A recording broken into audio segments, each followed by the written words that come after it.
नमस्कार मंडळी, आमच्या फॅमिली रूमसाठी अमेझॉनवरनं हा फ्लोअर लॅम्प मागवला होता. पार्सल आल्या लगेच तो असेंबल करायला घेतला. अमेरिकेत आल्यापासून बऱ्याचशा गोष्टी या मी करायला शिकले. कारण तुम्हाला माहितीच आहे, अमेरिकेमध्ये सगळी कामं स्वतःच करायला लागतात. कारण हे करणाऱ्या कामगारांचा खर्च हा इथे न परवडणारा आहे. आता या गोष्टी करायला खरं तर सोप्या असतात, पण आपण त्या कधी करायला जात नाही म्हणून आपल्याला त्या अवघड वाटतात.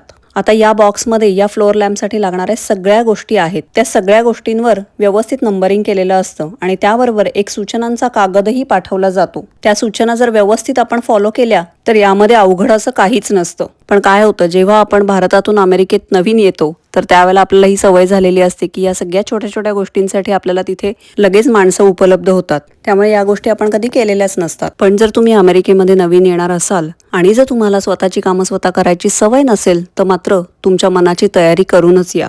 अमेरिकेमध्ये लहान वयापासूनच मुलांना स्वावलंबी बनवलं जातं आणि या सगळ्या गोष्टी घरामध्ये पाहिल्यामुळे मुलंही सगळ्या गोष्टी आपोआप शिकतात. आयुषला या गोष्टींची पहिल्यापासूनच आवड आहे, त्याच्यामुळे आम्ही दोघं मिळून या गोष्टी करत असतो. जशा त्या कागदावर सूचना दिल्या होत्या त्याप्रमाणे जोडणी करत गेल्यानंतर हा फ्लोअर लॅम्प तयार झालेला आहे. हे करायला साधारण अर्धा पाऊण तास लागला आणि तो लावून बघितल्यानंतर आयुषच्या चेहऱ्यावरचे भाव अगदी बघण्यासारखे होते. नंतर या सगळ्या वायरींचा गुंता सोडवला आणि ज्या कोपऱ्यात हा लॅम्प ठेवायचा होता तिथे ठेवला. तुम्हाला हा लॅम्प आणि व्हिडिओ कसा वाटला हे मला कमेंट बॉक्समध्ये लिहून नक्की कळवा. धन्यवाद.